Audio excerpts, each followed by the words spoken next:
কালিদাসের পর আমরা অশ্বঘোষটা পড়ে নেব। অশ্বঘোষ সম্পর্কে একটু দেখে নেবো, হ্যাঁ, দিয়ে পরের দিন কিছু কোশ্চেন নিয়ে আসবো দুটোকে মানে একসঙ্গে করে। দেখো অশ্বঘোষ, দেখো এবারে আমাদের সিলেবাসের মধ্যে উল্লেখ আছে, বলছে কালিদাসের পূর্ববর্তী মহাকাব্য রচয়িতা, ভালো করে দেখো, মহাকাব্য রচয়িতাদের মধ্যে অশ্বঘোষ বেশ উল্লেখযোগ্য। আর যদি বলে কালিদাসের পূর্ববর্তী নাট্যকার কে, তখন নাট্যকার হলে হয়ে যাবে ভাস। বলছে ঐতিহ্যপ্রাপ্ত তথ্যাদি থেকে জানা যায় সম্রাট অশোকের সমসাময়িক ছিলেন।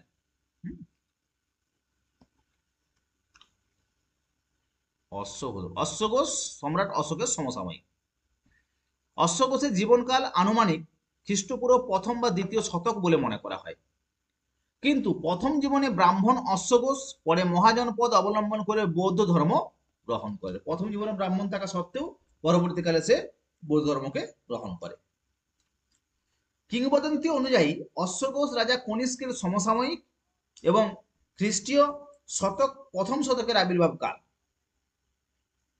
আর খ্রিস্টীয় পঞ্চম শতকে অশ্বঘোষ সম্পর্কে কিছু তথ্য চীনা ভাষায় পাওয়া গিয়েছিল।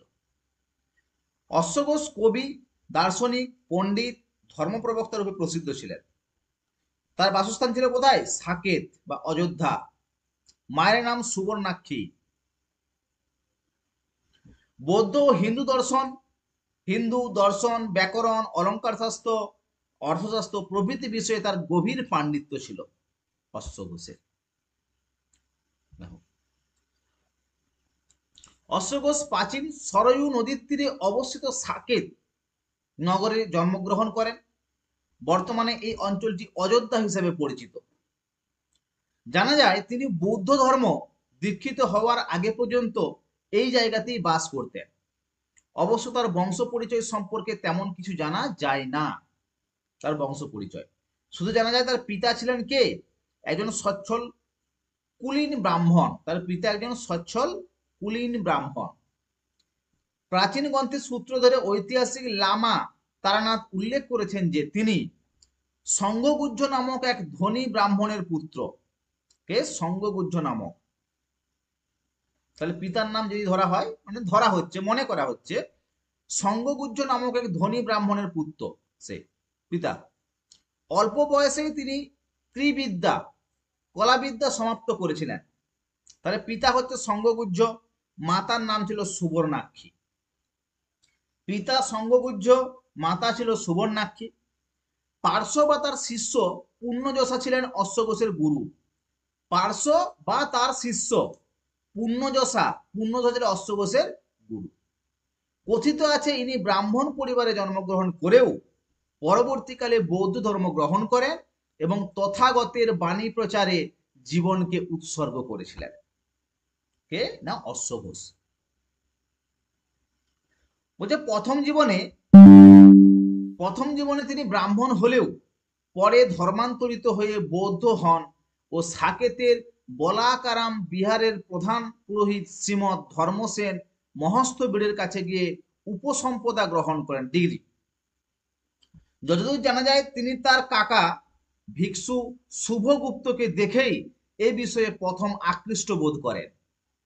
পরে তিনি উচ্চতর বৌদ্ধ দর্শনের জ্ঞান লাভের জন্য মগধের পাটলিপুত্রে গমন করেন। সে সময় পাটলিপুত্রে প্রাকৃত পালি ভাষার পরিবর্তে সংস্কৃত ভাষারই প্রাধান্য বেশি ছিল এবং সেই সাথে ছিল মহাযান ধর্ম দর্শনের প্রবল জোয়ার। অশ্বঘোষ ও মহাযান বৌদ্ধ ধর্ম ও সংস্কৃত ভাষা দুটিকে অন্তর থেকে গ্রহণ করেছিলেন। পরে তিনি কুষাণ সাম্রাজ্যে চলে যান। তার অসীম ব্যক্তিত্ব, জ্ঞান এবং কবিত্ব শক্তির কারণে কুষাণ সম্রাট কনিষ্ক তাকে রাজকবি পদে অভিষিক্ত করেন। রাজকবি পদে। দেখো অশ্বঘোষের রচনা এইটি: গণ্ডিস্তোত গাথা খণ্ডকাব্য, বুদ্ধচরিত মহাকাব্য, সুন্দরনন্দ মহাকাব্য, সারিপুত্র প্রকরণ নাটক, মহাযান শাশ্বতপাদ সূত্র, এগুলোকে ধরা হয় অশ্বঘোষের রচনা। এর বাইরে কিছু নেই। কোশ্চেন হলে তোমাদের এর মধ্যেই কোশ্চেন হয়ে যাবে যে এর রচয়িতা কে বা তার রচয়িতা কে। দেখো একটা করে ছোট্ট করে কিছু তথ্য দেখে নেবো। বুদ্ধচরিতটা কি বেশে রচিত? বুদ্ধচরিত একটি মহাকাব্য। বুদ্ধচরিত দ্বিতীয় শতকের প্রারম্ভে গৌতম বুদ্ধের জীবনী নিয়ে অশ্বঘোষ কর্তৃক লিখিত একটি সংস্কৃত মহাকাব্য। মহাকাব্যটি 18টি স্বর্গে বিভক্ত, কিন্তু মূল 17টি স্বর্গ পাওয়া গেছে। 18টি স্বর্গে বিভক্ত, কিন্তু মূল 17টি স্বর্গ পাওয়া গেছে। ঠিক আছে। আচ্ছা 18 না 28 হবে স্যার। 28টা ছিল না? হ্যাঁ স্যার। স্যার 28টি পাওয়া গেছে, 17টি, কিন্তু এমনি যে 14টি ধরা হয় 14টা, 28টি স্বর্গে বিভক্ত হবে এটা। হ্যাঁ, মূল 17টি স্বর্গ পাওয়া গেছে।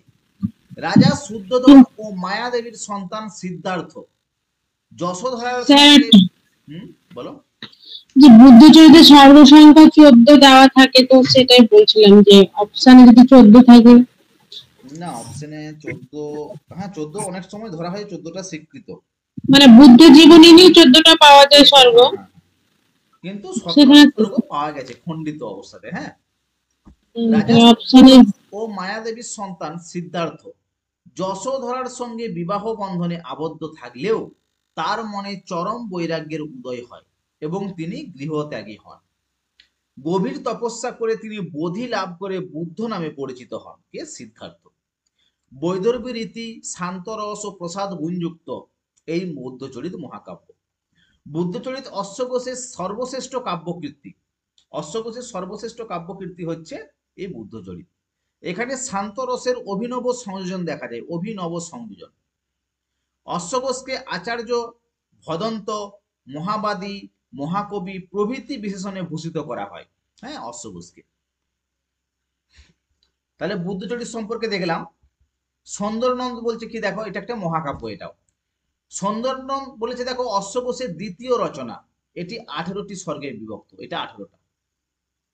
প্রথম 6টি স্বর্গে কপিলাবস্তু নগরীর কথা, বুদ্ধ ও নন্দের জন্ম বিবরণ, নিজ পত্নী সুন্দরীর প্রতি নন্দের আসক্তি, নন্দ কর্তৃক বৌদ্ধ ধর্ম গ্রহণ, ধর্মান্তরিত পতির জন্য সুন্দরীর আক্ষেপ প্রভৃতি সুন্দরভাবে বর্ণনা করা আছে। বাকি অংশ সমস্তই প্রায় বুদ্ধের জীবনী ও বৌদ্ধ ধর্মের মূল নীতি ও শিক্ষার কথায় পরিপূর্ণ। এখানে যেন ধর্মপ্রচারক অশ্বঘোষের পরিচয় পাওয়া যায়।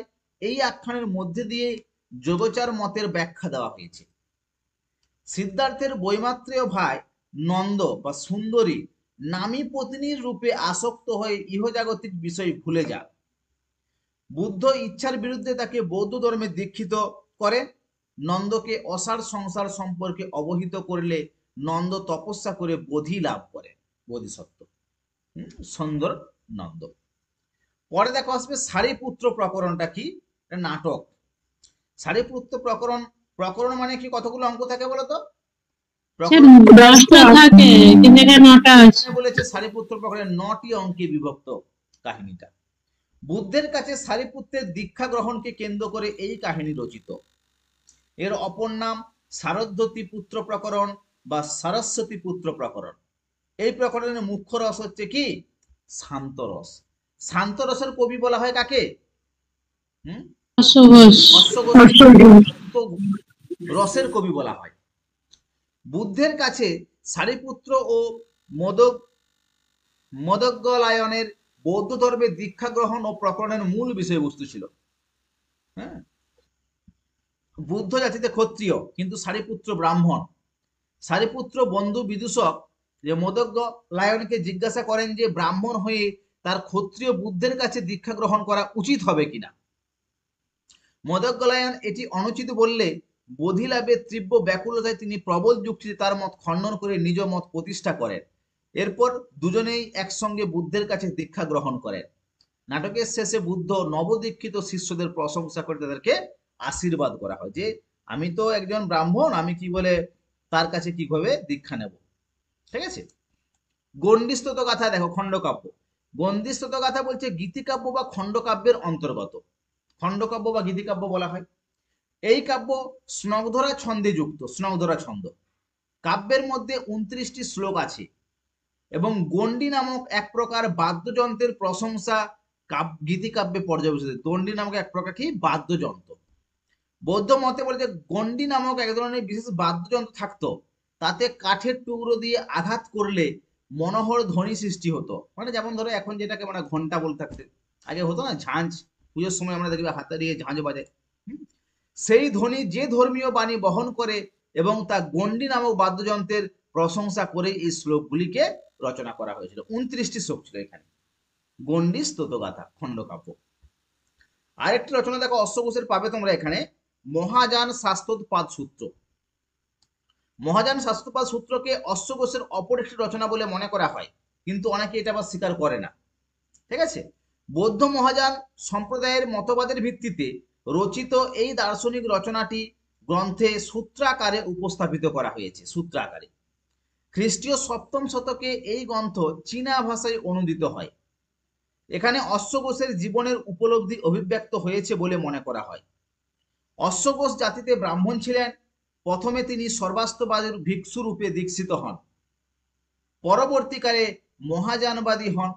সেই মহাযান সম্প্রদায়ের প্রতি শ্রদ্ধাবশত গ্রন্থটি রচিত হয়। তবে অশ্বঘোষ আলোচ্য গ্রন্থের রচয়িতা কিনা সে বিষয়ে গবেষকদের বা বিদ্বানদের মধ্যে কিন্তু মতভেদ রয়েছে। তাহলে অশ্বঘোষের যে 5টা রচনা, এটা একটু ভালো করে দেখবে। রচনার মধ্যে কোনটা কতগুলো অঙ্ক আছে, কি ব্যাপারটা আছে, এটা একটু ভালো করে তোমরা এখান থেকে অশ্বঘোষটা দেখবে। পিতার নাম কি, মাতার নাম কি, গুরুর নাম কি, কোথায় তার কি বলে বসবাস কোথায়, এই তথ্যগুলো ভালো করে দেখো। যদি অশ্বঘোষ থেকে কোনো কোশ্চেন হয়, আশা করি এর বাইরে কিছু হবে না, তোমরা এখান থেকে করতে পারবে। এটা ক্লিয়ার? এটাকেই ভালো করে দেখে রাখো।